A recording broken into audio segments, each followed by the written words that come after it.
Sir very morning to the all of you. आप सभी का बहुत बहुत स्वागत है इस अनादर वीडियो के अंदर में। CA फाइनल का फास्ट ट्रैक चल रहा है for the purpose of May and November 24। आप सभी को बता दूं सर बहुत सारे टॉपिक हो चुके हैं। एक बार हम लोग इंडेक्स के ऊपर चल लेते हैं, आपको एक बार इंडेक्स दिखाते हैं ताकि आपको पता रहे कौन कौन से टॉपिक हम लोग फटाफट कंप्लीट करे जा रहे हैं। तो हम लोग बहुत अच्छे पेस के ऊपर चल रहे हैं। लास्ट वीडियोस के अंदर में हम लोगों ने अपील का टॉपिक खत्म किया था और अपील के साथ साथ एक नया टॉपिक आज हम लोग लेने जा रहे हैं, that is revision. 3 grievance redressal mechanism थे, कौन कौन से? अपील, रिवीजन, रेक्टिफिकेशन, जिसके अंदर में रेक्टिफिकेशन एंड अपील हमारा हो चुका है। तो आज हम लोग करने जा रहे हैं रिवीजन का सीरीज। अच्छा जी सर, अगर मैं रिवीजन की सीरीज की बात करूं, तो ध्यान से सुनिएगा। राइट, रिवीजन चैप्टर नंबर 7 पढ़ रहा है आपका। बहुत छोटा सा टॉपिक है। मॉड्यूल के अंदर में अगर आप लोग ध्यान से देखेंगे तो मॉड्यूल के अंदर में ये दोनों टॉपिक एक ही बनते हैं, that is appeal as well as revision. ये दोनों टॉपिक क्या बनते हैं? एक। लेकिन एक्चुअली ये टॉपिक दोनों भी अलग अलग है। राइट, एक बार कल मैं आपका जो टॉपिक था अपील वाला, जो अपना चार्ट था, मैं उधर आपको वापस लेके जाना चाहता हूं। तो आप सभी लोग फटाक से आइएगा, इधर देखिए। आप सभी को याद है जैसे ही एओ असेसमेंट ऑर्डर पास करता है, क्या करता है? पास करता है। हमारे पास दो रूट थे, या तो हम अपील रूट पे जाते थे या तो हम रिवीजन रूट पे जाते थे। अपील रूट पे जाते थे तो कल ये पूरा चैप्टर हम लोगों ने कंप्लीट किया कि अपील रूट के ऊपर जाते थे तो कैसे होता था। आज हम जा रहे हैं अनादर रूट, रिवीजन के रूट के ऊपर। रिवीजन के अंदर में दो ही सेक्शन है, 263, 264। मतलब चैप्टर बहुत बड़ा नहीं है, लेकिन अगर अपील और रिवीजन देखा जाए तो रिवीजन के ऊपर आपको सबसे ज्यादा क्वेश्चन पूछा जाता है as compare to appeal. Yes, तो रिवीजन के ऊपर आपको आज तक के सबसे ज्यादा क्वेश्चन पूछे गए हैं अगर मैं दोनों टॉपिक की बात करूं तो। यस, तो आते हैं किसके ऊपर? रिवीजन के ऊपर। रिवीजन कौन करता है सर? CIT करता है। रिवीजन कौन करता है सर? CIT करता है, और इसे रिवीजन पिटीशन के नाम से भी बुलाया जाता है। इसे किस नाम से बुलाया जाता है? रिवीजन पिटीशन के नाम से भी बुलाया जाता है। लेकिन टॉपिक चालू करने से पहले आप वीडियो को छोटा सा लाइक कर दीजिए, हमें इंस्टाग्राम और टेलीग्राम के ऊपर ज्वाइन कर लीजिए ताकि सभी बच्चों तक के हम ये पहुंचा सके।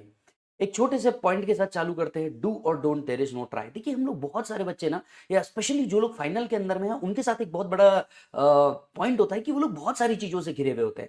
किन चीजों से नहीं घिरे हुए होते यार? मतलब फैमिली का इशू आपका इशू है, फाइनेंशियल इशू आपका इशू है, घर के ऊपर शादी की बात चल रही है। ऑलरेडी कई लोग जो फाइनल के अंदर में, उनकी तो शादी हो चुकी है, फिर से प्रिपरेशन कर रहे हैं।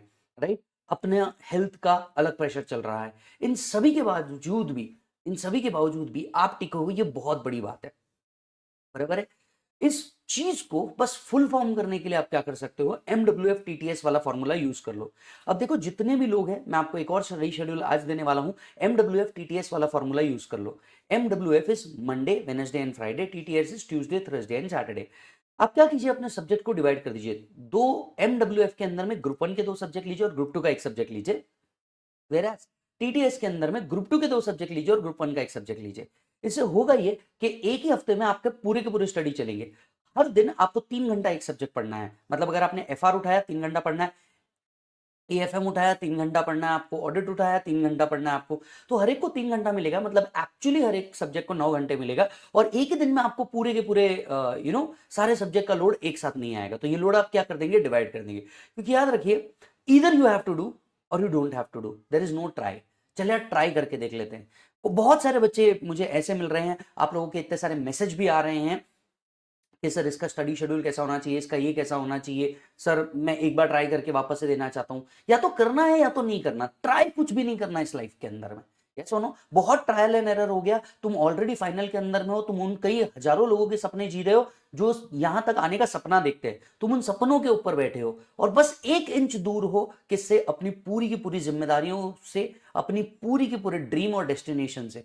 बहुत बार ऐसा लगेगा कि यार बहुत सारा पढ़ लिया, छोड़ देते हैं, ये हो गया वो हो गया। इन सब चीजों को बाजू कर करके, इन सब चीजों को हटा करके सिर्फ एक चीज के ऊपर ध्यान दो, मेरे को सॉल्व करना है। जितना ज्यादा सॉल्विंग करूंगा उतना ज्यादा होगा। अपने आप को एक एवरेज बच्चा मान लो। कई बच्चे एक बहुत बड़ी गलती कर रहे हैं, मैं उनको बार बार रोक रहा हूं, प्लीज समझना।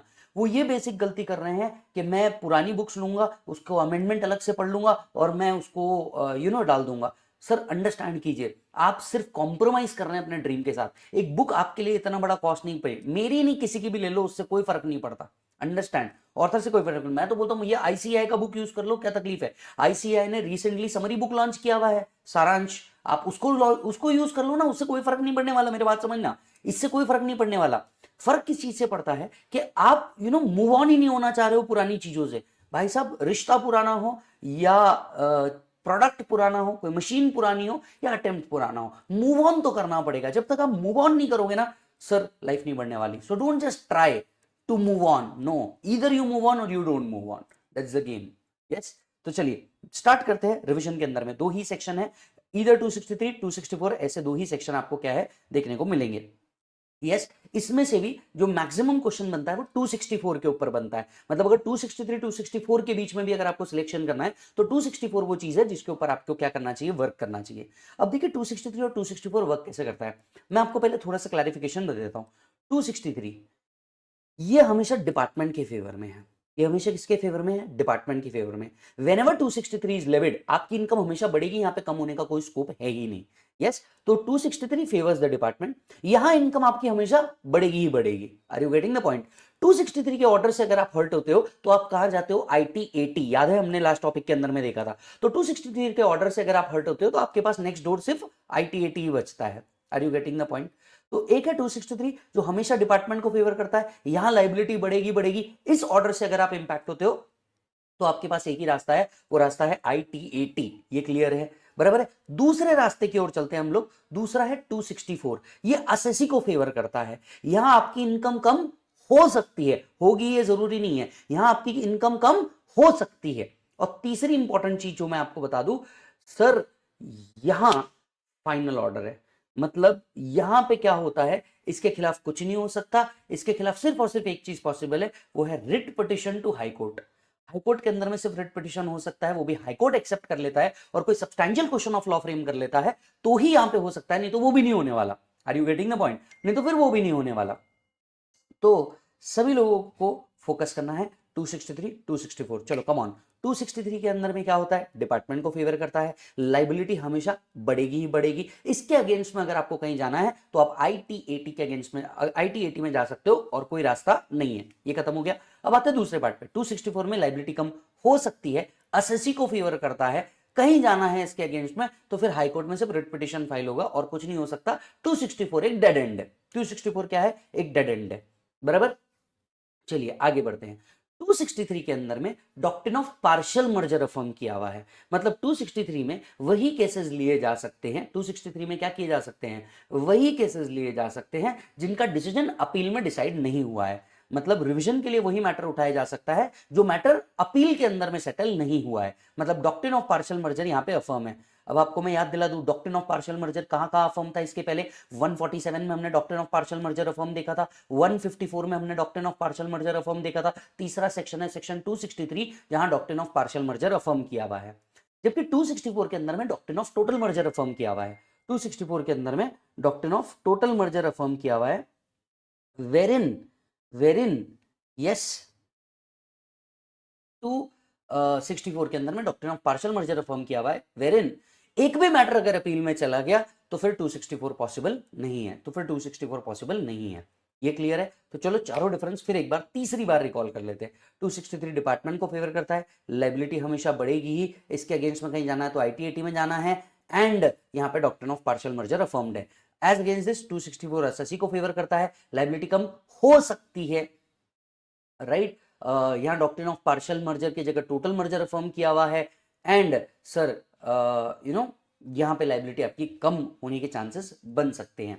ओके सर, आखिर 263 वर्क कैसे करता है सर, थोड़ा सा प्रैक्टिकली समझा दो तो हमारे को मजा आ जाए। पूरा असेसमेंट बहुत अच्छे से प्रैक्टिकली समझे जा रहे हैं, राइट। और आप लोगों के बहुत सारे लोगों के मुझे व्हाट्सएप मैसेज आए इस बात को धन्यवाद देते हुए कि सर पहली बात समझ में आ रहा है कि ये इतना अच्छे से इंटरलिंक हो रहा है, तो आप सभी का बहुत बहुत शुक्रिया सर। आते हैं, अच्छा एक और बात मैं कह दूं, पूरे भारत से हमें बहुत बड़ा प्यार मिला है और इस प्यार को मैं मतलब क्या ही करूं, अलग शब्दों में मैं आपको क्या ही कहूं कि हम लोग 2 बार बुक्स को लेकर के आउट ऑफ स्टॉक हो चुके हैं और मुझे रिक्वेस्ट करनी पड़ी बच्चों से कि यार भाई थोड़ा 2-5 दिन रुक जाइए, मैं वापस से रीप्रिंटिंग में दे करके क्या कर रहा हूँ, इस बुक को सेंड कर रहा हूँ, उसके लिए भी बहुत बहुत थैंक यू। बढ़ते हैं आगे। देखिए एओ क्या करता है, असेसमेंट करता है। सबसे पहले 263 का गेम समझते हैं, हाउ एक्चुअली 263 वर्क, राइट। सबसे पहले एओ असेसमेंट करता है। एओ का बॉस कौन है? सीआईटी है। एओ का बॉस कौन है? सीआईटी है। तो क्या होता है, देखिए इंटरनली एओ को अपनी जितना भी काम उसने किया है इसका पूरा ब्यूरो सीआईटी के सामने रखना पड़ता है। तो लेट अस अंडरस्टैंड एओ है। एओ ने अपना असेसमेंट किया 143, 144, 147 के अंदर में, मतलब regular assessment, best judgement assessment या income escaping assessment as the case में भी। ये सारे असेसमेंट करके वो अपनी एक रिपोर्ट सबमिट करते हैं। किसको सबमिट करते हैं? सीआईटी को, बॉस को सबमिट करते हैं कि सर ये असेसमेंट हुआ है। बराबर है।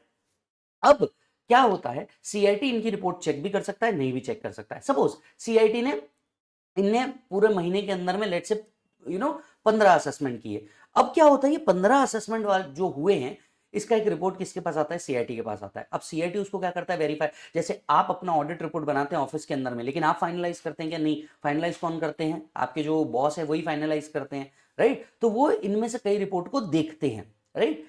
कुछ रिपोर्ट जिनको नहीं देखा उनका मैटर यहीं खत्म हो जाता है, कुछ रिपोर्ट जिनको नहीं देखा उनका मैटर यहीं खत्म, सिचुएशन यहीं खत्म। बराबर। लेकिन कुछ मैटर ऐसे होंगे जिनको वो क्या करते हैं? चेकअप करते हैं और ये देखते हैं कि कहीं कुछ गड़बड़ तो नहीं की गई है। मतलब वो क्या करेंगे? रिपोर्ट को चेक करेंगे, असेसमेंट रिपोर्ट को चेक करेंगे। असेसमेंट रिपोर्ट को चेक करने पे दो आउटकम आ सकते हैं। पॉइंट नंबर एक, nothing found prejudicial to the interest of revenue. जितना ऑर्डर पास किया था वो एकदम सही पास किया हुआ है और डिपार्टमेंट को कोई भी तरीके का लॉस नहीं हो रहा है। There is no such order which is prejudicial to the interest of revenue. यहां पे आपका पूरा गेम खत्म, यहां पे आपका पूरा रिवीजन का टॉपिक खत्म। क्योंकि जब आपने सर्च किया कुछ गलत मिला ही नहीं, और जब कुछ गलत मिला ही नहीं तो उसके अगेंस्ट में सीआईटी एक्शन भी क्या लेगा? तो जब कुछ गलत मिला ही नहीं इसके अगेंस्ट में सीआईटी कुछ एक्शन नहीं ले सकता, मैटर यहीं खत्म। क्लियर है। पर मान लो सीआईटी ने रिपोर्ट चेक किया और उसको मिल गया that something is prejudicial to the interest of revenue. अब ये prejudicial to the interest of revenue का मतलब क्या होता है? Prejudicial to the interest of revenue का मतलब होता है कि एओ ने कोई ऐसा पास कर दिया ऑर्डर जिसके कारण इनकम टैक्स का रेवेन्यू रिड्यूस हो गया। फॉर एग्जाम्पल, लेट्स से एक पर्टिकुलर डिडक्शन नहीं मिलना चाहिए था, उन्होंने वो पर्टिकुलर डिडक्शन अलाउ कर दिया। एक पर्टिकुलर डिडक्शन के ऊपर already high court supreme court judgement है कि एक्सपेंसेस का डिडक्शन नहीं मिलता है, उन्होंने वो अलाउ कर रखा है। Are you getting the point? तो these are the order which are prejudicial to the interest of revenue. तो अगर कोई भी ऑर्डर ऐसा मिल जाता है which is prejudicial to the interest of revenue, CIT क्या करता है? इस केस को वापस ओपन करता है और आपकी लायबिलिटी इंक्रीज करता है under section 263 by revising such order. By revising such order. पूरे भारत को मैं एक बात प्यार से समझाना चाहता हूं, इंटीमेशन कांट बी रिवाइज। याद होगा 143(1), इंटीमेशन का रिवीजन नहीं हो सकता, ओनली ऑर्डर का रिवीजन हो सकता है। Are you getting the point? Only order का रिवीजन हो सकता है। तो जो ऑर्डर एओ ने पास किया है सिर्फ इसका क्या हो सकता है?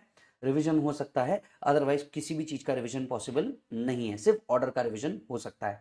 चलो हाउ 263 वर्क्स जल्दी से बताओ। सबसे पहले एओ क्या करेगा? असेसमेंट करेगा। असेसमेंट करने के बाद रिपोर्ट किसको देगा? सीआईटी को देगा।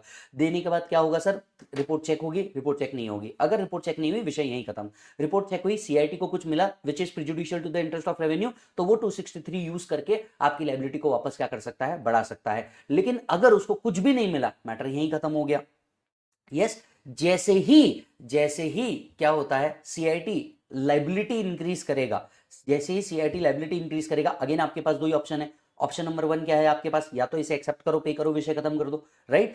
ऑप्शन नंबर 2 क्या है? If you don't like the order of CIT under section 263, आप किसके पास जा सकते हो? आईटीएटी के पास जा सकते हो। याद होगा तो ये ऑर्डर कौन सा ऑर्डर है? अपीलेबल ऑर्डर है। याद होगा तो ये ऑर्डर कौन सा ऑर्डर है बेटा? अपीलेबल ऑर्डर है।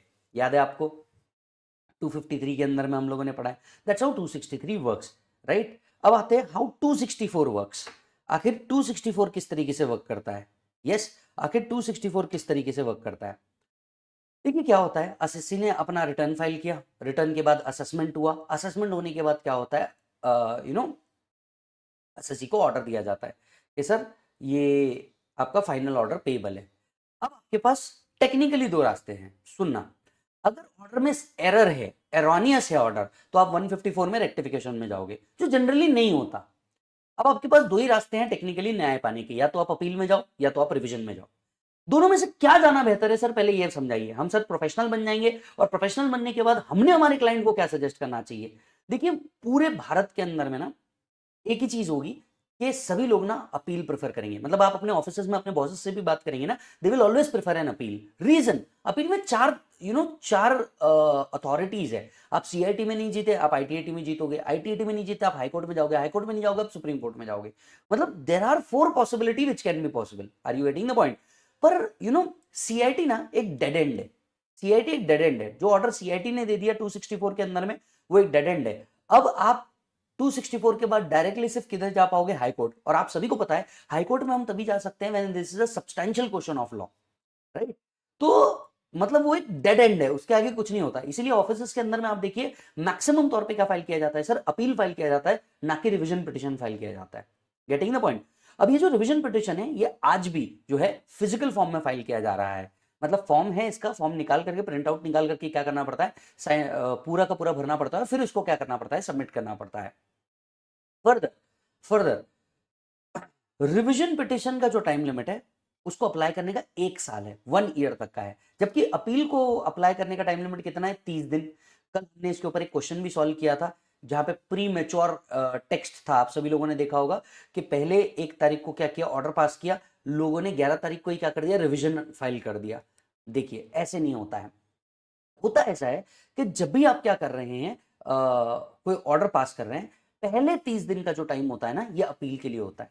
मान लीजिए 30 डेज के अंदर में आप सीआईटी अपील के पास नहीं गए, क्या सीआईटी अपील बाद में उसे एक्सेप्ट कर सकता है? एक्सेप्ट कर सकता है। सपोज उसने नहीं किया, तो क्या न्याय पाने का जो आपका हक है, right, the point to get the justice, क्या ये ओवर हो चुका है? The answer is no. अब आप कहां से आ सकते हैं, सीआईटी के पास जा सकते हैं अंडर सेक्शन 264 और बोल सकते हैं मेरे को न्याय दो, क्योंकि आखिरी दरवाजा तो वही बचेगा, यस और नो। पर 264 ना लास्ट रिसोर्ट बन जाता है, भैया कुछ नहीं हो रहा है तो इनके पास जाना है। समझ में आ रही बात? तो 264 के पास जाते हो और विद इन 1 ईयर आप क्या कर सकते हो, अपना ग्रीवेंस एड्रेसल हैंडल कर सकते हो। अब CIT based on evidence and information which is available liability reduce कर सकता है, करेगा ही ये जरूरी नहीं है, लाइबिलिटी रिड्यूस कर सकता है। तो हाउ 264 वर्क, आपने रिटर्न भरा, इसके बाद क्या हुई, असेसमेंट हुई, असेसमेंट का क्या निकला, ऑर्डर निकला। ऑर्डर निकलने के बाद आप अग्रीव्ड फील कर रहे हैं, आप अपील में नहीं जा रहे हैं, या अपील में जाने का टाइम लिमिट क्या हो चुका है, खत्म हो चुका है, तब जाकर के आप क्या करेंगे, 264 के अंदर में जाएंगे, रिवीजन पिटीशन कहा जाता है इसे, राइट। पिटीशन वर्ड को जनरल पार्लेंस में यूज नहीं करते, तो हम इसको सिर्फ रिवीजन बोल करके भी काम खत्म कर देते हैं। यस, तो रिवीजन पिटीशन आता है और बाद में सीआईटी इसमें से क्या कर सकता है, लाइबिलिटी रिड्यूस कर सकता है। तो अब मुझे एक बात बताइए, जब हम कहते हैं कि अपील में जा सकते हो या रिवीजन में जा सकते हो, तो रिवीजन में जा सकते हो मतलब हमको एग्जैक्टली किधर जाना है, 263 या 264? बिल्कुल सही सोचा आपने, 264, क्योंकि 263 में तो लाइबिलिटी बढ़ेगी, 263 फेवर डिपार्टमेंट, जबकि 264 फेवर असेसी। तो टेक्निकली जब आप कह रहे हैं कि मैं रिवीजन करने जा रहा हूं, आप 264 में जा रहे हैं, 263 में नहीं जा रहे हैं। 263 डिपार्टमेंट की तरफ से होता है suo motu. Getting the point? चलिए, अब इसको यहीं पे हमने और फर्दर शॉर्ट फॉर्म के अंदर में लिखा हुआ है। डायरेक्ट टैक्स चार्ट्स के अंदर में तो इस पूरे चीज को एक पेज के अंदर में, रादर हाफ पेज के अंदर में कंप्लीट किया हुआ है, बहुत अच्छे से लिखा हुआ है, देख लेना। पर ये टॉपिक एक बार समझने के बाद डीटी चार्ट से तुरंत रिवीजन कर लेना और इसके जो क्वेश्चन है वो अपने क्वेश्चन से सॉल्व कर लेना। तीनों चीज काफी हो जाएगी, तीनों चीज काफी हो जाएगी।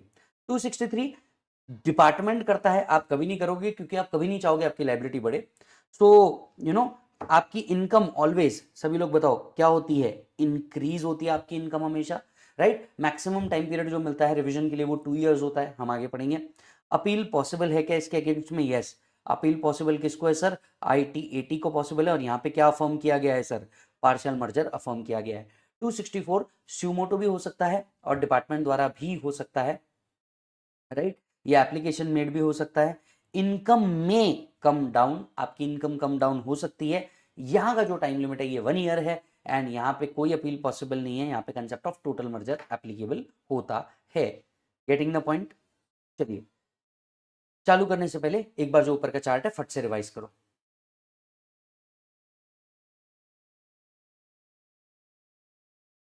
रहने बेटा, अब आते हैं 263 के ऊपर। How 263 works, how 263 works. 263 किसको फेवर कर रहा है, डिपार्टमेंट को। अब आप सोच करके देखिए पहला वर्ड ही कहां से चालू होगा, असेसी और डिपार्टमेंट या सीधा डिपार्टमेंट बाय स्यूमोटो होगा? ऑब्वियसली डिपार्टमेंट बाय स्यूमोटो होगा, बिकॉज असेसी खुद होकर के अपनी लाइबिलिटी को भी बढ़ाना नहीं चाहेगा। दैट मेक सेंस, यस और no. So PC oblique CIT if consider that order passed by ITO is erroneous and prejudicial। अब अगर आप डायरेक्ट पढ़ेंगे ना तो यहाँ पे एंड की जगह लिखा है insofar as prejudicial, right. erroneous insofar as prejudicial, direct में ये लिखा हुआ है, लेकिन there is a case law जिसने कहा है insofar as को आप एंड रीड करेंगे। और इसके पीछे उन्होंने एक बहुत सिंपल सा लॉजिक दिया। देखो, अगर ऑर्डर में सिर्फ एरर है, you will use section 153, sorry section 154, आप रेक्टिफिकेशन यूज करोगे, राइट। अगर ये प्रिजुडिशियल है, मतलब मान लीजिए कि इससे रेवेन्यू कम हो रहा है, तो आप 147 भी यूज कर सकते हो।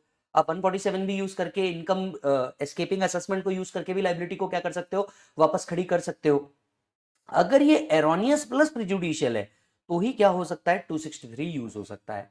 यस, इसीलिए क्या किया जाता है, इसी के लिए यहां पे वर्ड लिखा जाता है एरोनियस एंड प्रिजुडिशियल दोनों होना जरूरी है।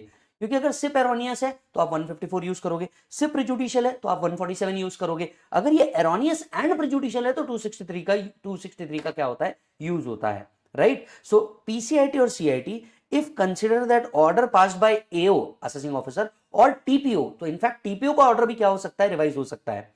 तो if order passed by AO और TPO is erroneous and prejudicial to the interest of revenue, interest of revenue मतलब जिससे इनकम टैक्स डिपार्टमेंट का क्या कम हो रहा है, रेवेन्यू कम हो रहा है। अब यहां पे दो चीजें ध्यान से रखिए, एक पहला वर्ड है एरोनियस और दूसरा है prejudicial to the interest of revenue. Erroneous का मतलब क्या होता है, मतलब ऑर्डर में कुछ तो गड़बड़ है और कुछ डीम्ड एरोनियस भी चीजें आई हुई हैं। मतलब लॉ अज्यूम करता है इस केस में कि भैया ये जो ऑर्डर पास किया गया है ये डीम्ड एरोनियस है। कब कब, order pass without making any inquiry और वेरिफिकेशन। मान लीजिए सीआईटी को कभी भी ऐसा लगता है कि एओ ने जो ऑर्डर पास किया है इसमें कोई इंक्वायरी की नहीं, इसमें कोई वेरिफिकेशन किया नहीं और उसके बगैर पास कर दिया, तो ये डीम्ड एरोनियस है और 263 किया जा सकता है। Second, order allowing the relief without inquiry into the claim. अब देखिए, अंडरस्टैंड कीजिए क्या होता है। बहुत सारे लोग ऑफिस में रिटर्न भरते वक्त, आप इस बात को अग्री करेंगे, बहुत सारे लोग ऑफिस में रिटर्न भरते वक्त क्या करते हैं, एटीसी का डिडक्शन स्ट्रेट 1,50,000 ले लेते हैं विदाउट एक्चुअली चेकिंग कि क्या सच में वहां पे डिडक्शन मिल रहा है कि नहीं मिल रहा है। एलआईसी का पॉलिसी आपने एक्चुअली चेक किया है कि नहीं, यूलिप या म्यूचुअल फंड में इन्वेस्टमेंट किया है तो आप सच में ये पॉलिसी एग्जिस्ट करती है कि नहीं।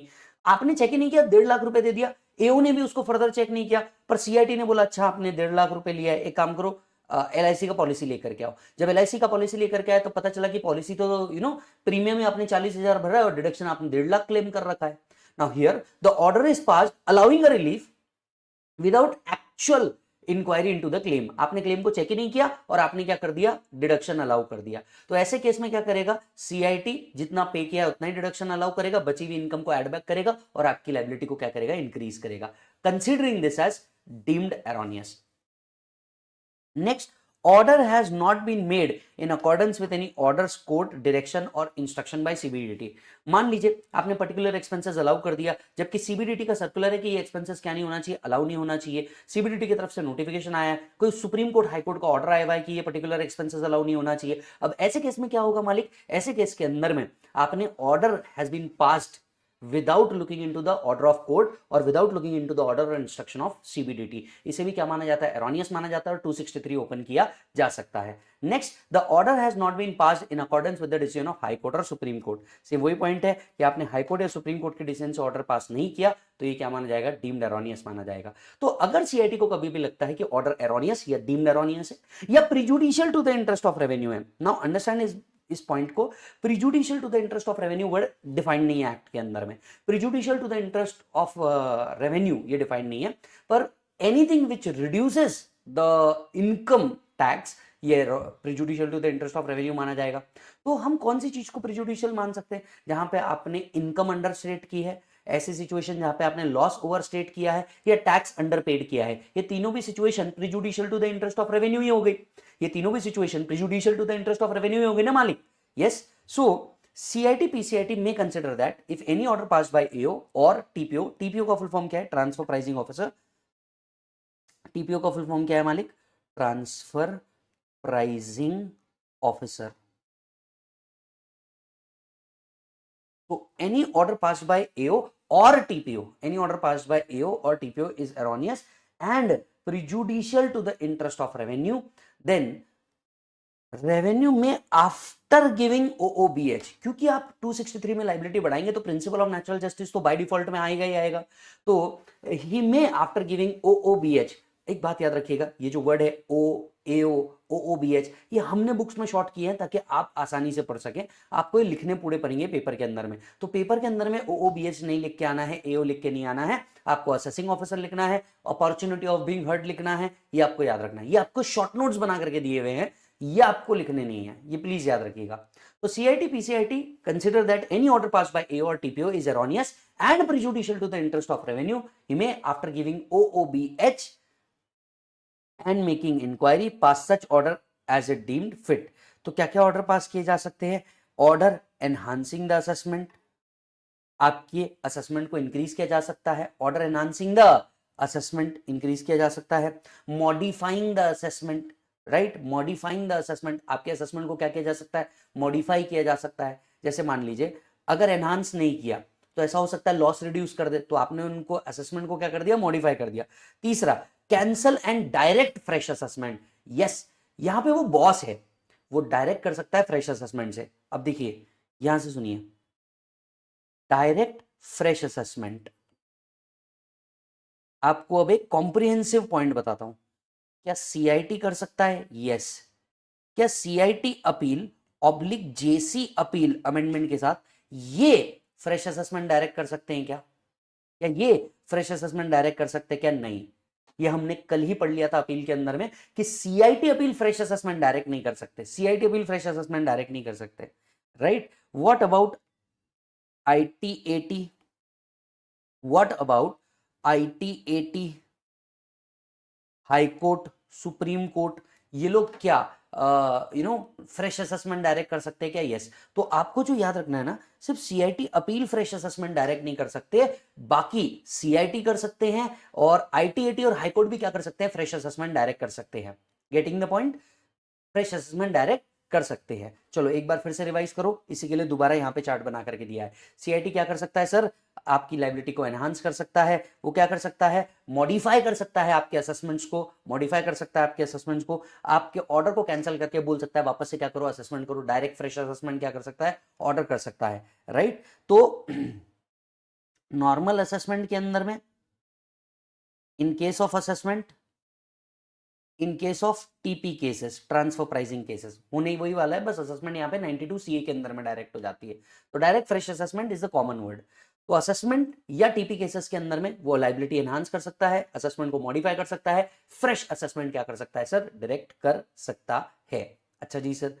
सर सीआईटी को अगर ऐसा कुछ करना भी है, रिवीजन 263 में करना भी है, तो वो कब तक कर पाएंगे? With in 2 years from the end of financial year in which the order is passed. 2 years from the end of financial year in which order is passed. तो मान लीजिए ऑर्डर कब पास हुआ है? फाइनेंशियल ईयर 23-24 के अंदर में पास हुआ है, बराबर है. फाइनेंशियल ईयर 23-24 के अंदर में पास हुआ है, तो 24 के एंड से 2 साल, बाय 31 मार्च 2026 उनको क्या करना पड़ेगा? अपना रिवीजन पिटिशन अंडर 263 कंप्लीट कर देना पड़ेगा. यस.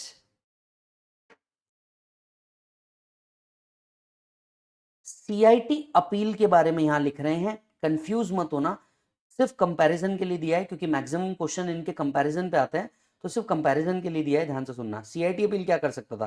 कंफर्म कर सकते थे, रिड्यूस कर सकते थे, पर उनके पास पावर नहीं था सेट असाइड करके क्या कर देना? फ्रेश असेसमेंट को डायरेक्ट कर देना. यस, उनके पास पावर नहीं था क्या कर देने का? रिव्यू कर देने का. क्लियर है? Revision can be of any matter which has not been decided by appeal. Partial merger, sir partial merger कहां कहां अफर्म की गई है? 147 में अफर्म की गई है, 154 में अफर्म की गई है, 263 के अंदर में अफर्म की गई है. मतलब क्या? मान लीजिए एओ ने असेसमेंट करा, एओ ने असेसमेंट किया अंडर सेक्शन 143(3), बराबर है. एओ ने क्या कर दिया? असेसमेंट कर दिया अंडर 143(3). उसने क्या कर दिया? डिसअलाउ कर दिया of expenses A, B and C. इसमें से मान के चलिए बी और सी कहां चले गए सर? अपील के अंदर में चले गए, डिसाइड हो गए, बराबर है. रिवीजन सिर्फ किसका हो सकता है? Revision of only A is possible under section 263. Revision of only A is possible under section 263.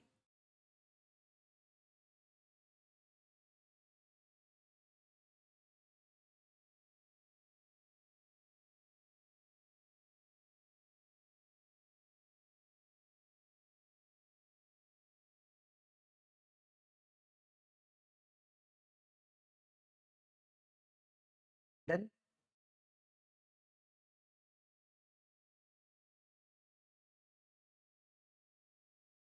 जी मालिक. चलिए तो 263 हम लोगों ने देखा, whenever there is an order which is erroneous and prejudicial to the interest of revenue, after giving an OBH, liability को enhance किया जा सकता है, modify किया जा सकता है, fresh assessment क्या किया जा सकता है, direct किया जा सकता है। कब तक के होगा सर ये? 2 years from the end of financial year in which such order is passed। तब तक के क्या किया जा सकता है? ये कंप्लीट किया जा सकता है, राइट। अब आते हैं नेक्स्ट पॉइंट के ऊपर, दैट इज 264। 264 के अंदर में क्या कवर होता है सर? अदर रिवीजन कवर होता है। अदर रिवीजन मतलब revision other than which is covered under 263, बराबर है। 263 के ऑर्डर को छोड़ करके बाकी सारे रिवीजन कहां कवर हो सकते हैं? यहां पे कवर हो सकते हैं, राइट। तो यहां का सेक्शन ही जो चालू होता है वो कहां से चालू होता है? Any order pass other than the order under 263, मतलब कोई भी ऑर्डर 264 में ला सकते हो, लेकिन मान लो ऐसा नहीं हो सकता कि 263 में आपको ऑर्डर पास किया, आप अग्रीड फील कर रहे हैं तो आपने 264 में अप्लाई किया, ऐसा नहीं हो सकता। Getting in the point? Yes. So in any order other than the order passed under 263 passed by authority subordinate to CIT, he may either on his own motion or an application by assessee। ध्यान से सुनना, यहां पे दोनों बातें लिखी हुई है। either on his own motion, कई बार ऐसा लगता है कि यार एओ ने जो कर दिया है ये गलती कर दी है, ऐसा नहीं होना चाहिए था। एओ ने जो क्या किया ये गलती कर दी है, ऐसा नहीं होना चाहिए था, राइट। तो वो क्या कर सकता है? खुद हो करके रिवीजन कर सकता है अंडर 264, या फिर मान लो असेसी जो अग्रीव्ड है by the decision of AO, वो क्या कर सकता है? रिवीजन पिटिशन लगा सकता है अंडर सेक्शन 264। रिवीजन पिटिशन क्या कर सकता है? लगा सकता है under section 264, right. Call for the records and proceeds and make such further inquiry. Under 264 only the order can be revised and not intimation. ये हम बहुत पहली बात कर चुके हैं, राइट। इंटरलिंकिंग करो 143(1) में हमने देखा था इंटीमेशन का रिवीजन नहीं हो सकता, तो इंटीमेशन के रिवीजन नहीं हो सकते, सिर्फ ऑर्डर के रिवीजन हो सकते हैं। 264 can declare the assessment as void ab initio. 264 के अंदर में किसी असेसमेंट को आप वॉइड भी डिक्लेयर कर सकते हैं, राइट। लेकिन एक बात जो आपको ध्यान में रखनी पड़ेगी, सीआईटी के पास any order as it think fit, but it should not be prejudicial to the interest of assessee. तो यहां पे किसी भी तरीके का ऑर्डर पास किया जा सकता है, लेकिन 264 में ऐसा ऑर्डर पास नहीं किया जा सकता जिससे असेसी को हर्ट हो जाए, बराबर है। CIT oblique JC appeal cannot revise under section 264 till the time limit for completion of appeal is not over और assessee has gave up the right to appeal। ये वही है जो हम लोग कल भी पढ़ के आए थे। कौन सा पॉइंट? सीआईटी कोई भी केस को तब तक नहीं ले सकता जब तक कि दो कंडीशन ना सेटिस्फाई हो जाए। कंडीशन नंबर 1, जब तक कि अपील का टाइम लिमिट खत्म ना हो जाए, या अपील के टाइम लिमिट से पहले असेसी खुद लिख के दे दे कि मैं कभी अपील में अप्लाई ही नहीं करना चाहता, right. He has give up the right to appeal, तब तक के सीआईटी क्या नहीं करेगा? किसी भी केस को एक्सेप्ट नहीं करेगा। तो सीआईटी 264 में किसी भी केस को एक्सेप्ट नहीं करेगा जब तक के दो कंडीशन ना सेटिस्फाई हो जाए। पहला, सीआईटी या जेसी अपील को फाइल करने का जो टाइम लिमिट है 30 डेज का, वो खत्म ना हो जाए। दूसरा, या फिर एसएससी उसके पहले क्या ले ले, खुद होकर के एक declaration they they, I will never go in appeal. तो इस केस में ही आप क्या कर सकते हैं? 264 में किसी भी केस को एक्सेप्ट कर सकते हैं।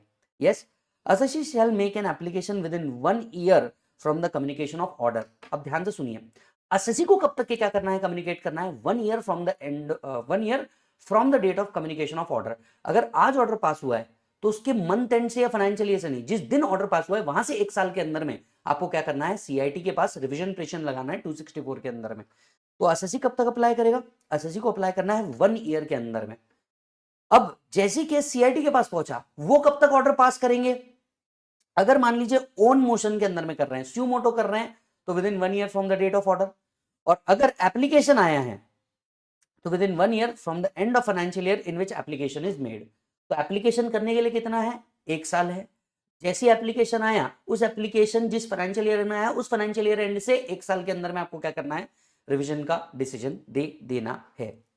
Revision under 264 is not possible if appeal has been filed to CIT appeal. यहां पे क्या किया गया है? डॉक्ट्रिन ऑफ टोटल मर्जर को अफर्म किया गया है। अगर एक भी मैटर सीआईटी अपील के पास गया, ए बी सी में से एक भी, लेट्स से सिर्फ ए ही चले गया, तो भी आप बी और सी के लिए क्या नहीं आ सकते? 264 के अंदर में नहीं आ सकते। यहां पे डॉक्ट्रिन ऑफ टोटल मर्जर को क्या किया गया है सर? अफर्म किया गया है। तो 264 एक बार वापस देख लेते हैं। कोई भी order other than the order of 263 को क्या किया जा सकता है सर? रिवाइज किया जा सकता है, right.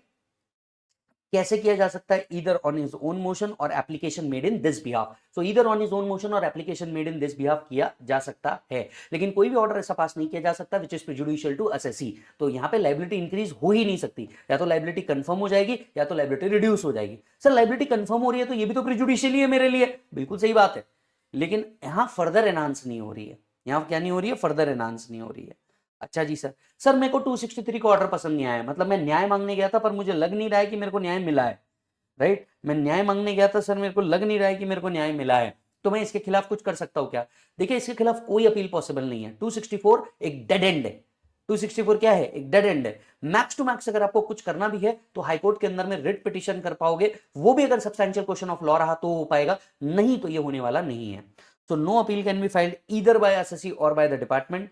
No appeal against the revision petition under 264. Rectification can be done where there is a mistake apparent from record. हाँ, इस ऑर्डर के अंदर में इस ऑर्डर के अंदर में अगर कोई मिस्टेक है आप रिवीजन कर सकते हो 154 के अंदर में, क्योंकि आप कौन हो? इनकम टैक्स अथॉरिटी हो, तो आप रिवीजन कर सकते हो 150 रेक्टिफिकेशन कर सकते हो 154 के अंदर में। Only remedy which is available, बोलो जल्दी से, only remedy which is available is writ petition. Only remedy which is available is writ petition. तो रिट पिटिशन हो सकता है, तो ये आप क्या कर सकते हो? सबमिट कर सकते हो। चलो अब अगर देखेंगे, आपको ना 2 टाइम सीएमए फाइनल में भी पूछा गया है और 2 टाइम सीए फाइनल में भी पूछा गया है, and if I am not wrong एक टाइम सीएस प्रोफेशनल में पूछा गया था ओल्ड सिलेबस के अंदर में, that what is the difference between 263 264। तो मान लीजिए अगर कोई केस बेस्ड स्टडी इस चैप्टर के ऊपर नहीं बना रहे ना, तो वो क्या करते हैं? 263 264 के बीच में डिवीजन ढूंढ लेते हैं। तो आइए ध्यान से सुनिए, यहां पे वो ऑर्डर होना चाहिए which is prejudicial to the interest of revenue, यहां वो होना चाहिए which is prejudicial to the interest of assessee. Yes, आप डिसीजन ऐसा पास नहीं करेंगे तो उसके प्रिजुडिशियल में हो, पर ऐसे चीज पे आप रिवीजन दे सकते हैं जो प्रिजुडिशियल टू असेसी है। इसके अगेंस्ट में आप आईटीएटी में जा सकते हो, इसके अगेंस्ट में कोई पॉसिबिलिटी नहीं है। आप उस चीज का रिवीजन कर सकते हो which is not considered and decided in appeal.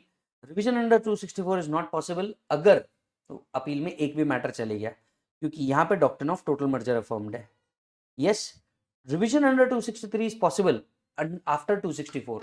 264 का डिसीजन आया, इसके बाद 263 लेना पॉसिबल है सर? बिल्कुल पॉसिबल है, कोई तकलीफ नहीं है, लेकिन 263 के बाद 264 पॉसिबल नहीं है, ये क्लियर कट सेक्शन में लिखा है। यहां डिपार्टमेंट 263 में स्यूमोटो वर्क करता है, यहां स्यूमोटो भी होता है और एप्लीकेशन मेड से भी होता है। इसका टाइम लिमिट 2 ईयर्स है, इसका टाइम लिमिट 1 ईयर है। यस, आप इस पॉइंट को भी लिख सकते हो, डॉक्ट्रिन ऑफ पार्शियल मर्जर और टोटल मर्जर। यहाँ पे डॉक्ट्रिन ऑफ पार्शियल मर्जर और टोटल मर्जर को वापस से क्या किया है, हम लोगों ने लिख करके दिया है, जिसको हम ऑलरेडी पिछले 3 चैप्टर से रिवाइज करते आ रहे हैं। रिक्वेस्ट करूंगा आपसे कि एक बार देख लेना।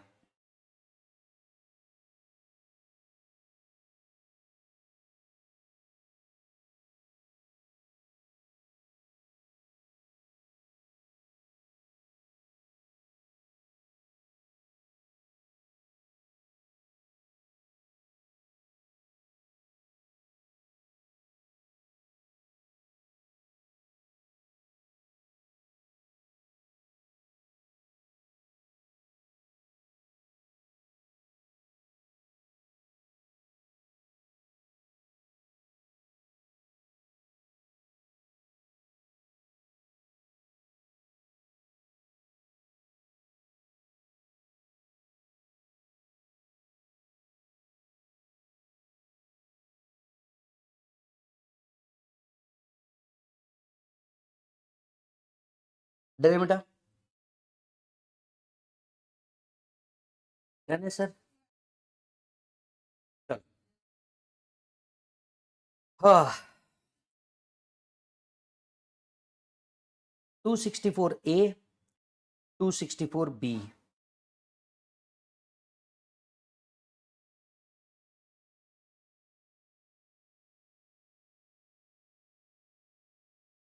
अब ये हर चीज, जैसे असेसमेंट को इन्होंने क्या किया? फेसलेस किया। अपील को इन्होंने क्या किया? फेसलेस किया। अब ये लोग क्या कर रहे हैं? रिवीजन को भी फेसलेस ला रहे हैं। मतलब ये जो एग्जिस्टिंग गवर्नमेंट काम कर रही है ना सर, इतना गजब काम कर रही है, जिस तरीके से हम भी करे जा रहे हैं, खैर राइट, उनको अप्रिसिएशन मिल रहा है, हमारे को भी मिल ही रहा है। तो सर ये जो काम करे जा रहे हैं, कंटिन्यूसली काम करे जा रहे हैं, अब ये लोग बोलते हैं कि भैया हम लोग ये जो रिवीजन ऑर्डर है इसको भी क्या लेके आएंगे? फेसलेस लेके आएंगे। तो ये जो 263 264 के अंदर में रिवीजन है, इसको हम लोग फेसलेस लेके आएंगे और इसके लिए पावर लेकर के आ गए 264A के अंदर में, राइट। इसके बाद आपको पता है अपील इफेक्ट, रिविजन इफेक्ट देना पड़ता है। भैया सीआईटी अपील ने ऑर्डर तो पास कर दिया, एओ फाइनल ऑर्डर पास करेगा, तो इसके लिए एक और सेक्शन लाए 264B कि ये जो अपील इफेक्ट और रिविजन इफेक्ट है, हम इसको भी कैसे देंगे, फेसलेस ही दे देंगे। हम इसको भी कैसे देंगे, फेसलेस ही दे देंगे।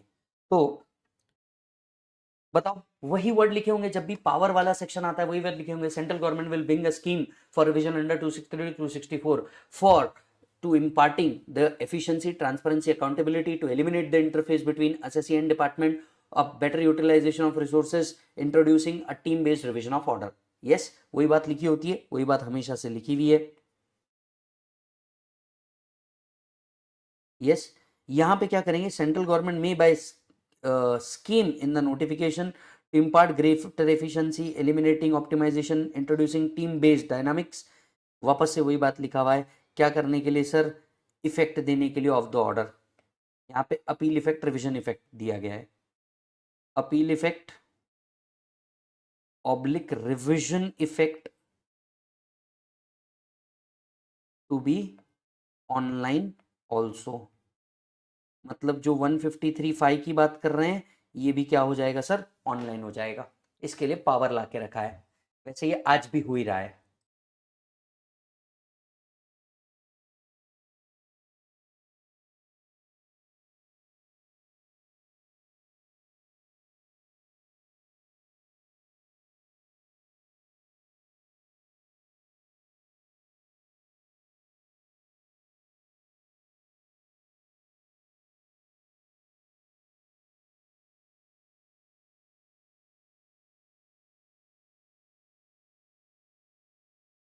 डन है। अब कुछ रेलेवेंट केस लॉज है जो इससे रिलेटेड है। रेलेवेंट केस लॉज, ये पास्ट वाले केस लॉ है, जो नए वाले केस लॉ है वो जुडिशियल अपडेट्स के अंदर में दिए हुए हैं। ये कुछ पास्ट केस लॉज है जिसको हम लोग देते हैं, राइट। सबसे पहले आता है फोर्टेल्जा डेवलपर्स। सबसे पहले क्या आता है बेटा, फोर्टेल्जा डेवलपर्स का एक केस आता है। केस क्या कहता है, can CIT invoke 263, can CIT invoke 263 when subject matter of revision has been decided by CIT appeal?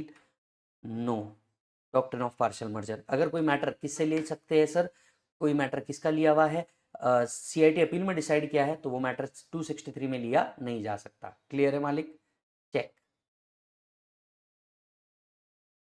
Done है प्रभु, चेक। तो ये वो डॉक्ट्रिन ऑफ पार्शियल मर्जर वाला जो केस है वो वही वाला है। नेक्स्ट आते हैं ICICI bank limited. Yes, ICICI bank limited के केस में क्या हुआ जरा समझिएगा। मान लीजिए हमें 263 के अंदर में जो टाइम लिमिट है वो 2 इयर्स का है, बराबर, 2 years from the end of that particular financial year जब से ऑर्डर पास हुआ है। अब मान लीजिए सबसे पहले क्या हुआ, एओ ने असेसमेंट किया 143(3) के अंदर में, देन रीअसेसमेंट हुआ एक साल बाद 147 के अंदर में। तो जो 2 इयर्स का टाइम लिमिट काउंट करना है वो कहां से काउंट करना है, तो इन्होंने कहा कि भैया जो 2 लिमिट का काउंट करना है, अगर सब्जेक्ट मैटर सेम है, वही वाला पॉइंट, सब्जेक्ट मैटर अगर सेम है तो आपको ओरिजिनल ऑर्डर से काउंट करना चाहिए इसे, ना कि रीअसेसमेंट ऑर्डर से। तो जो 2 ईयर का टाइम लिमिट है ये ओरिजिनल असेसमेंट ऑर्डर से काउंट किया जाएगा, ना कि रीअसेसमेंट के काउंट किया जाएगा। अमिताभ बच्चन साहब का एक केस है, can revision under 263 be made on the ground that order is pass without making inquiry verification which should have been made? Yes, answer is no. देखिए 263 ओपन करने के लिए आपको पूरी की पूरी इंक्वायरी होनी जरूरी है, पूरा का पूरा एनालिसिस होना जरूरी है, आपको ये प्रूव करते आना चाहिए बीइंग अ सीआईटी कि हाँ ये एरोनियस भी है और prejudicial to the interest of revenue भी है। विदाउट बीइंग एक्चुअल वेरिफिकेशन अगर किसी भी तरीके का कोई ऑर्डर पास किया जाता है तो ये ऑर्डर वैलिड ऑर्डर नहीं माना जाएगा और ये रिविजन भी वैलिड रिविजन नहीं माना जाएगा। फिर एक था कृष्णा कैप बॉक्स का case. AO raised certain queries which was answered by SSE. AO, after being satisfied with the reply, completed the assessment. CIT later invoked 263. Can mere non-mention or non-discussion of inquiry by AO in the assessment order justify 263? The answer is no. देखिए AO ने अगर assessment कर दिया और assessment order pass कर दिया, इसका मतलब यह है कि AO ने पूरा का पूरा क्या किया है, उसको वेरीफाई किया हुआ है, राइट। AO ने उसको क्या किया हुआ है, पूरा का पूरा वेरीफाई किया हुआ है, राइट। जस्ट बिकॉज एओ ने उसे अपने ऑर्डर के अंदर में मेंशन नहीं किया डज नॉट मीन्स कि यहाँ पे सीआईटी को राइट मिल जाता है कि वो 263 को ओपन कर दे. Hence no, mere non-mention does not make an assumption that AO did not apply his mind or he has made an inquiry. Yes or no? चलिए सर, यहाँ पे आपका टॉपिक भी क्या होता है सर? ओवर होता है. यहाँ पे आपका टॉपिक भी क्या होता है सर? ओवर होता है. हमें क्या करना है सर? पहले लिख लेना है और लिखने के बाद हम लोग क्या करेंगे? क्वेश्चन आंसर सॉल्व करेंगे. आ जाओ.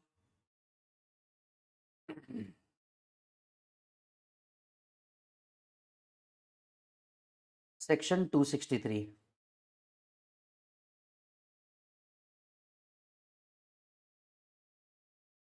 Revision of order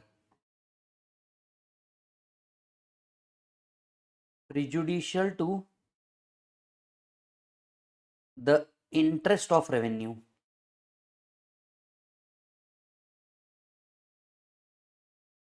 CIT oblique PCIT. CIT oblique PCIT.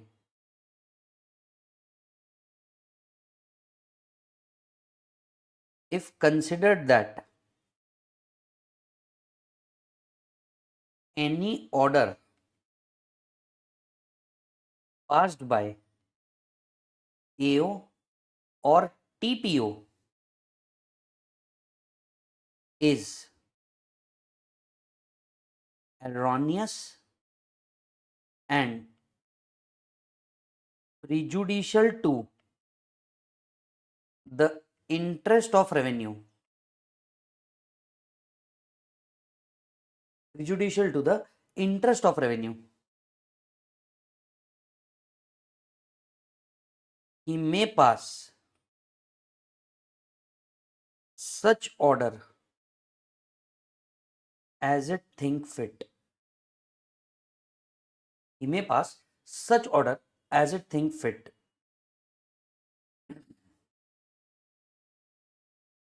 Which include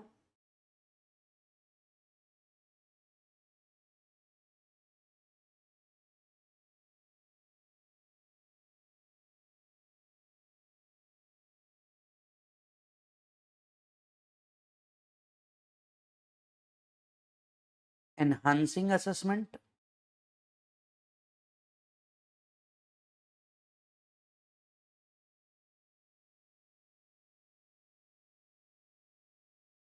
modifying assessment,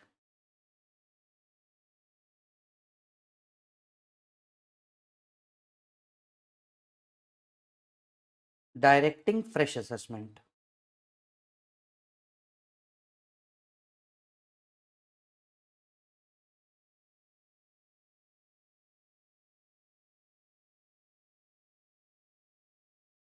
CIT oblique PCIT shall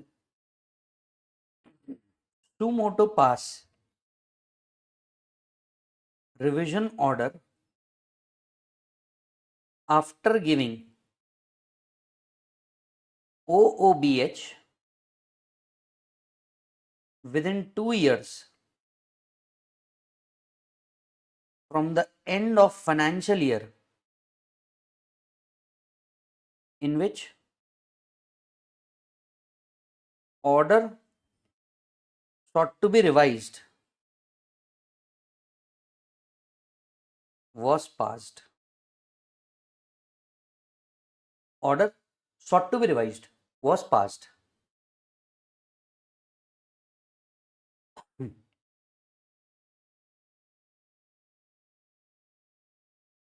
Doctrine of partial merger is affirmed under section 263,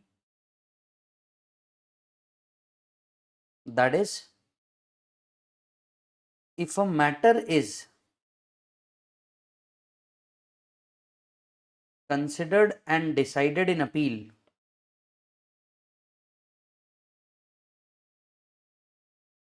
then revision on such matter is not possible.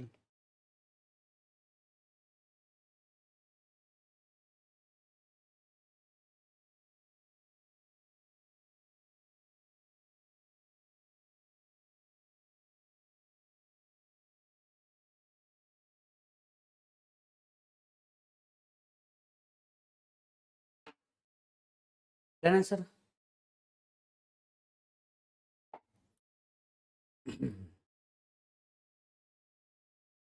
ये लिखना, this is done.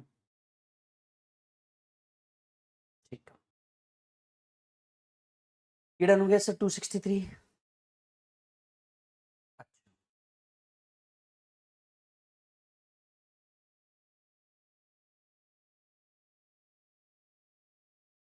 यहाँ आते हैं next section पे, section 264,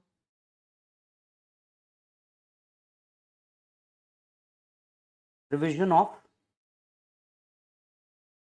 other orders, revision of other orders.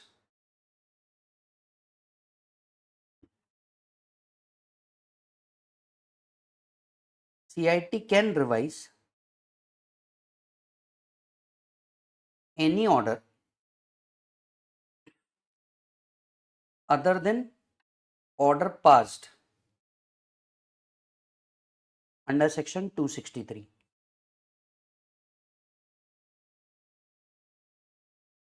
Revision can be done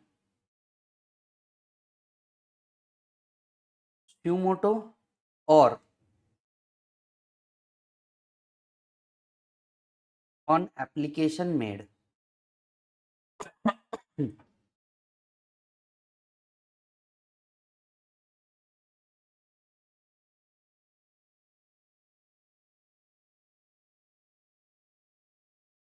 Order passed under section 264 cannot be prejudicial to assessee.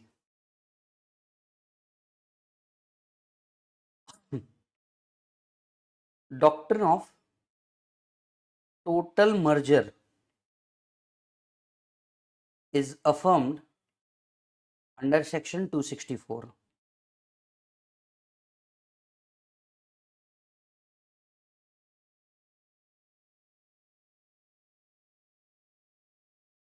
Time limit. Suo motu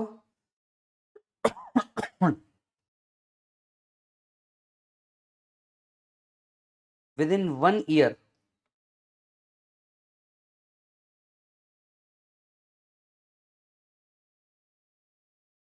from the date of order.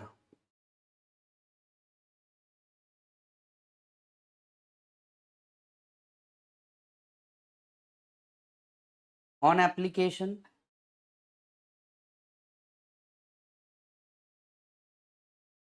application must be made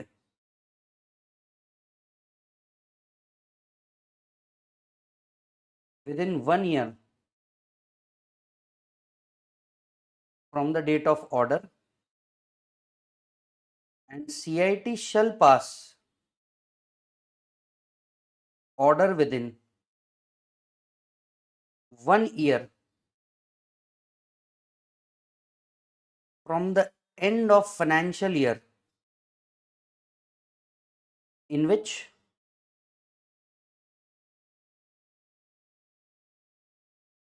application is received.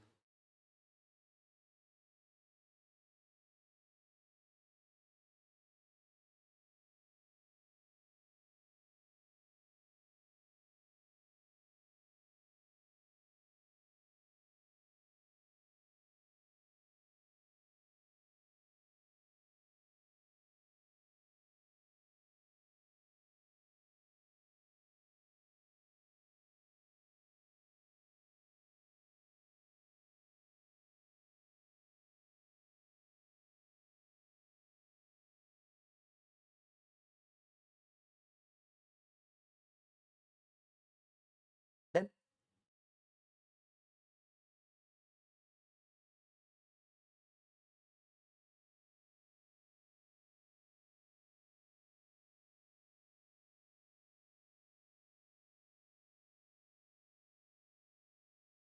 Point अगर आप 263 में लिख सकते हैं तो ये थोड़ा better हो जाएगा। हम यहाँ पे लिखना भूल गए हैं। Against the order under section 263, appeal to ITAT is possible.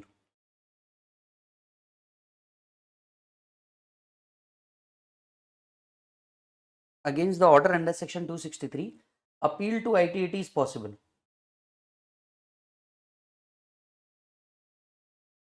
264 में ये चीज को हम लिखेंगे, नो अपील इज पॉसिबल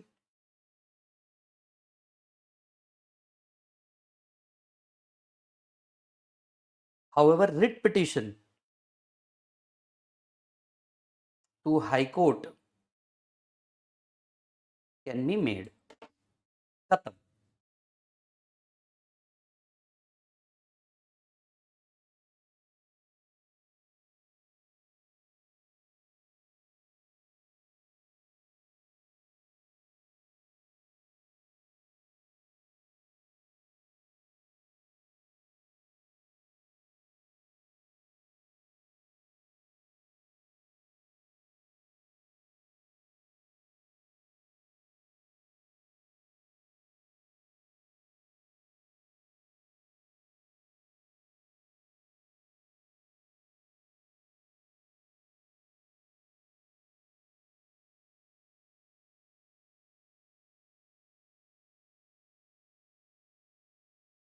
चलो जी, come to the question and answer. Again यहां पे पहला क्वेश्चन वही है जो ऑलमोस्ट हम लोगों ने कल ही किया था. क्या प्री मेच्योर एप्लीकेशन एक्सेप्ट किया जा सकता है क्या, जो हमने क्वेश्चनर के अंदर में लिया हुआ था, राइट. 1/1/2023 को हम लोगों ने क्या किया, served with the order of assessment past, file an application against the order CIT के पास इन 11 जनवरी. बताइए, आपको असेसमेंट ऑर्डर आया 1 जनवरी को, जबकि आप सीआईटी के पास 264 में कब लेकर चले गए, 11 जनवरी को. अब तक अपील का टाइम लिमिट खत्म हुआ नहीं. यस और नो, कल क्वेश्चनर में हम लोगों ने इसको सॉल्व किया है. तो already covered in question bank. कल ही हम लोगों ने इसको सॉल्व किया कि प्री मेच्योर एप्लीकेशन है. प्री मेच्योर एप्लीकेशन कभी भी सीआईटी एक्सेप्ट नहीं करेगा. दूसरी बात, एक्सेप्ट करना भी है तो आपको एक्सप्रेसली वेव ऑफ करना पड़ेगा right to file an appeal, तो ही वो एक्सेप्ट कर पाएगा, नहीं तो वो एक्सेप्ट नहीं कर पाएगा. नेक्स्ट क्वेश्चन आता है, mister Santosh filed a return declaring a total income of 3.15 lakh. The return was processed and later on the case was selected for scrutiny and statutory notice under 143(2) was issued. After being satisfied with the replies given for the inquiry, completed the assessment by accepting the declared income. Subsequently, Commissioner invoked revisionary jurisdiction under 263, holding that AO has not made inquiry properly. Is invoking the revision jurisdiction justification? Understand? Return भरा था, return process भी हुआ, scrutiny के लिए भी select हुआ, और एओ ने after giving a satisfactory reply उसको बंद भी कर दिया. सेम केस लॉ पे बेस्ड है. किस केस लॉ पे बेस्ड है? आपके कृष्णा कैप बॉक्स के केस लॉ पे बेस्ड है कि एओ ने इंक्वायरी करी, सारी चीज करी, पर उसने असेसमेंट ऑर्डर के अंदर में लिखा नहीं. तो क्या 263 ओपन किया जा सकता है? जवाब क्या था बेटा? No. Mere non mention does not make assumption that SSC does not apply his mind. अगर एओ सेटिस्फाइड है, एओ सेटिस्फाइड है कि भैया कुछ भी नहीं था, unless and until CIT find there is something erroneous and prejudicial to the interest of revenue, तब तक कि वो 263 ओपन नहीं कर सकता. Are you getting the point? तो question number 2,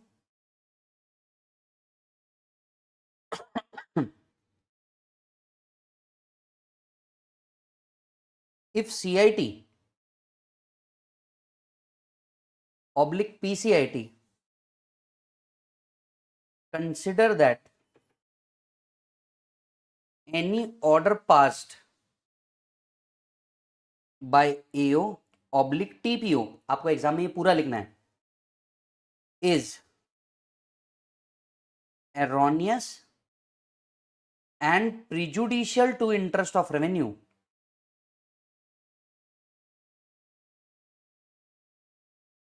erroneous and prejudicial to interest of revenue,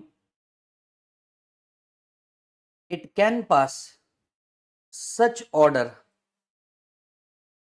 as it think fit.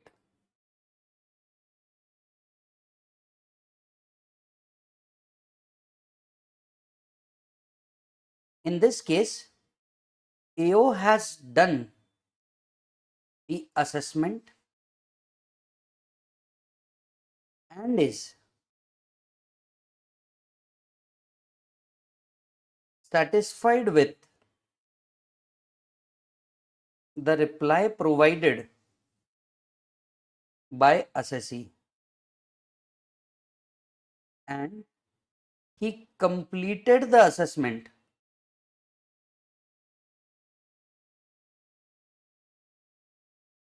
on that basis without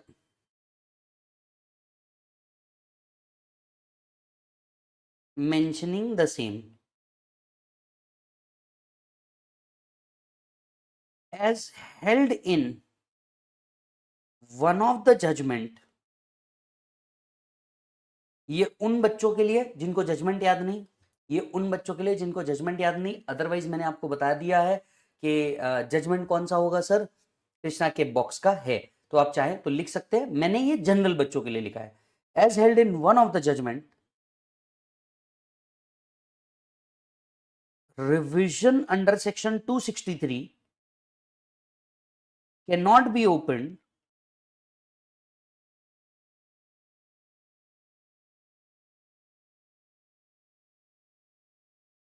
unless CIT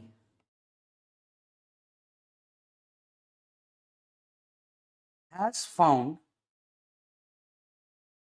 the order as erroneous and prejudicial. Mere non-mention of inquiry does not provide a right to open revision under section 263.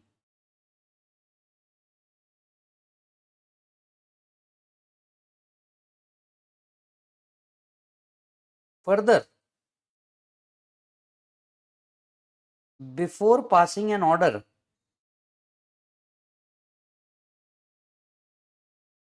OOBH is must. इतने point आपको एक answer के अंदर में mention करना होगा, तो आपको क्या आएगा, मजा आएगा। जैसे आपका ये लिख के हो जाता है, हम लोग क्वेश्चनर के ऊपर भिड़ते हैं और उसके बाद हम लोग क्या करेंगे, एक ब्रेक लेंगे।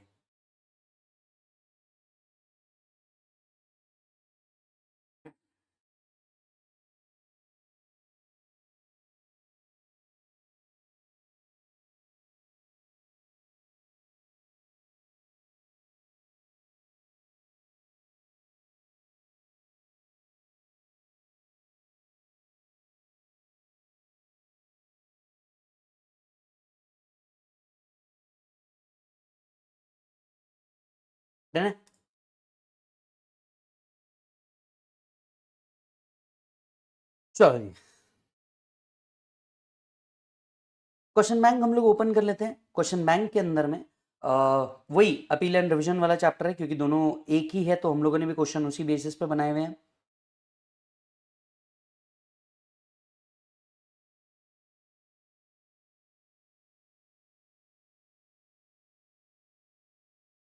सबसे पहले क्वेश्चन नंबर 11 पे आइए, क्वेश्चन बैंक के।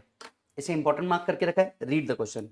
इन the assessment made on the firm you had made two specific addition, namely unexplained cash credit and disallowance of 43B। तो कोई असेसमेंट हुआ फर्म के ऊपर और दो एडिशंस किए गए हैं, कोई अनएक्सप्लेन्ड कैश क्रेडिट का किया गया है और 43B के अंदर में कुछ डिसअलाउंस किए गए हैं। The assessee filed an appeal before CIT appeal contesting the addition of cash credit and being unsuccessful filed a further appeal before appellate tribunal. तो असेसी ने क्या किया है, अपील फाइल किया है CIT अपील के बाहर एडिशन को कंसेस्ट करते हुए, और एक और फर्दर अपील की है डिसअलाउंस को लेकर के भी, सॉरी इसको लेकर के क्या बोलते हैं, कैश क्रेडिट को लेकर के। In respect of disallowance under 43B it did not file any appeal. तो 43B को लेकर के कोई अपील फाइल नहीं हुई है, सिर्फ कैश क्रेडिट को लेकर के हुई है। ये पार्शियल मर्जर पे क्वेश्चन है। But made a revision under petition under 264। वाह, एक मैटर के लिए अनएक्सप्लेन्ड कैश क्रेडिट के लिए अपील कर दी और 43B के अंदर में डिसअलाउंस के लिए रिवीजन पिटिशन 264 में डाला। Under 264 to CIT, who dismisses on the ground that assessment was subject matter of appeal, discuss the correctness of the view. Is this view correct? Answer is yes. 264 के अंदर में क्या affirmed है बेटा? 264 के अंदर में टोटल मर्जर अफर्म्ड है, और टोटल मर्जर कहता है कि अगर एक मैटर भी अपील के अंदर में चले गया और डिसीजन हो गया तो फिर 264 होना पॉसिबल नहीं है। तो ये बस उसी पॉइंट के ऊपर बेस्ड है, 264 पॉसिबल नहीं है, CIT एब्सोल्युटली करेक्ट है। यस, पिटिशन मेंटेनेबल ही नहीं है। Under section 264 provide that CIT shall not revise the order of AO if the order has been made a subject matter of appeal to CIT appeal. The doctrine of total merger is affirmed in section 264. If an appeal is filed to CIT appeal on one or more two issues, then the revision under 264 is not possible on any issue. Therefore, in the present case, CIT is justified in rejecting the revision application under 264. Yes, in the present question, in view of the aforesaid, the petition is not maintainable. Point याद आ रहा है सभी को, हाँ या ना? ये वापस डॉक्ट्रिन ऑफ टोटल मर्जर पे एक क्वेश्चन है।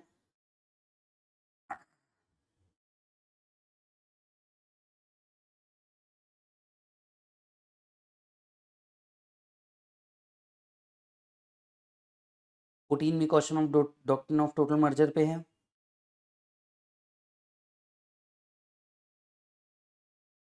क्वेश्चन नंबर 15 पे आइए। बेस्ड ऑन वेरियस पावर्स, एक ही के अंदर में 3 क्वेश्चन कवर किए हैं ताकि 1/3 क्वेश्चन आपको मिल जाए। Ashok assessment was made under 143(3) regular assessment है। Being aggrieved with certain addition, he preferred an appeal to commissioner appeal, which is pending at present and not been adjudicated. In the above situation, give your opinion on the following issue on the context of the act. There is a new information that certain income has escaped assessment. Is it possible to AO for issue notice under 147, 148? बताइए। Assessment हुआ, हमने कुछ matter में appeal prefer कर लिया। जब हम appeal prefer करने गए, बात समझना, जब हम क्या करने गए, अपील प्रेफर करने के लिए गए, तब क्या हुआ? मैटर अपील के पास गया, अभी तक के कोई डिसीजन आया नहीं है। वो बोल रहे हमको इसी टाइम पे एस्केप्ड इनकम मिल रहा है, क्या हम 148 ओपन कर सकते हैं? याद करके देखो, doctrine of partial merger 3 section में अफर्म्ड है, 147, 154, 263। यहां वो 147 करना चाह रहा है, क्या ये पॉसिबल है? यस पॉसिबल है, क्योंकि doctrine of partial merger apply कर रहा है। Yes, it is possible for AO to issue notice under 148. The AO may assess or reassess the income other than the income involving the matter which is a subject matter of appeal revision, which is chargeable to tax and escaped assessment. Therefore, even when an appeal is pending, अभी तक decide नहीं हुआ था, क्योंकि even when the appeal is pending, the AO can issue the notice under 148 in respect of income chargeable to tax which has escaped assessment. तो क्या partial merger affirmed है? Yes sir. Second, certain mistake in respect of which is not the subject matter of appeal is noticed by the AO. Can he pass rectification order? Again yes, rectification में भी क्या हो सकता है? Doctrine of partial merger है, तो वहां पे भी क्या हो सकता है? ऑर्डर पास हो सकता है, रेक्टिफिकेशन ऑर्डर पास हो सकता है। Yes, the assessing officer is empowered to pass order under 154. 154 provide that where any matter has been considered and decided in an appeal, rectification cannot be done by AO on that matter.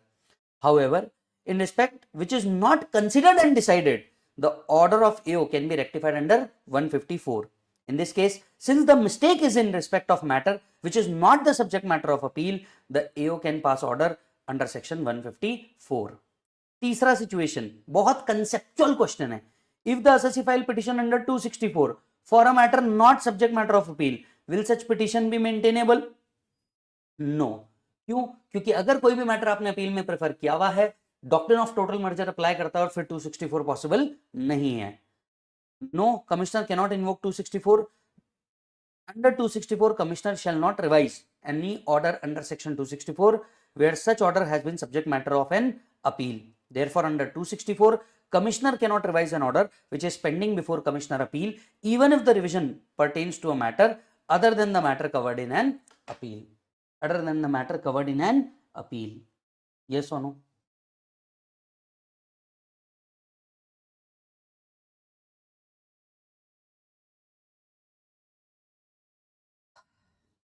ये वापस उसी point पे based है question.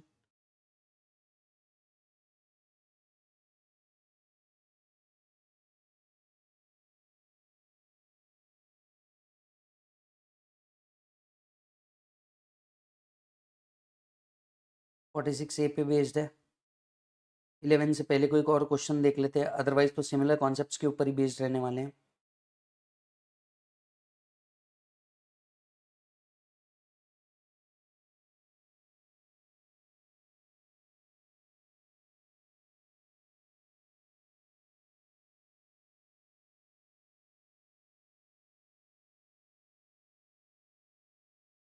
Question number 9 भी देख लीजिए, इसी के ऊपर बेस्ड है। The CIT issued notice to revise the order passed by AO. ठीक है। During the pendency of proceeding before commissioner on the basis of material gathered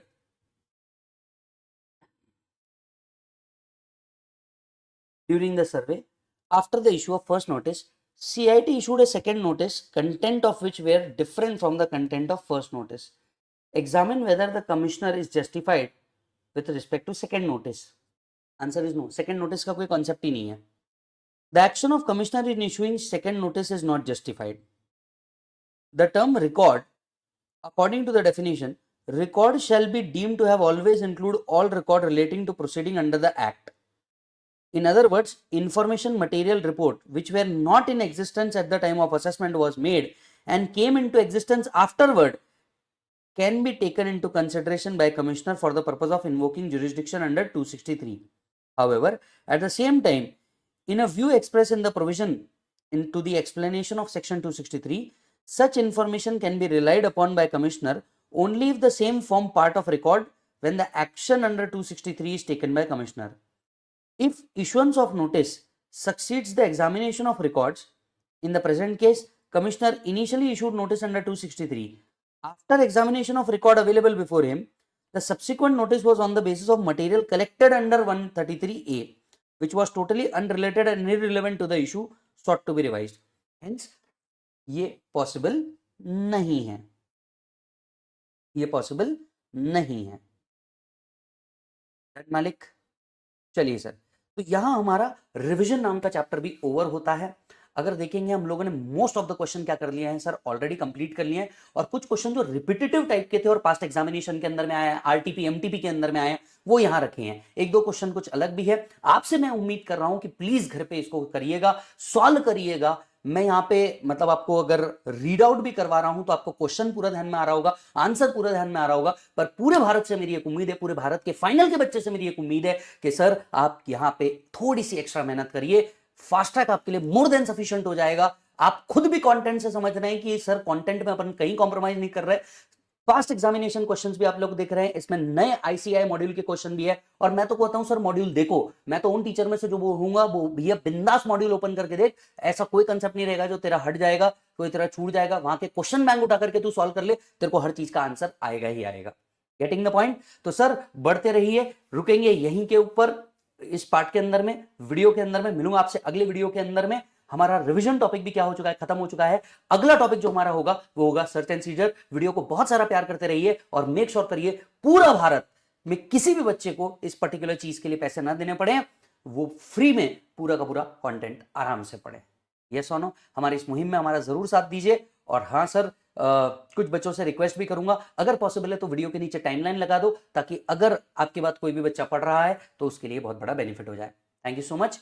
आज मैं आपको एक और बात बता दूं, हम लोगों ने डिक्लेरेशन भी दिया है, सीए इंटर के बच्चों के लिए भी डायरेक्ट टैक्स पूरा का पूरा फ्री हम लोग कर रहे हैं, अगेन इसी चैनल के ऊपर, सीए विजय साडा के ऊपर। तो अगर आपके कोई जूनियर्स भी होंगे और आपको भी कंटेंट पसंद आ रहा होगा तो सर प्लीज उन्हें भी ये बेनिफिट लेने कहिएगा। मिलता हूं अगले वीडियो में।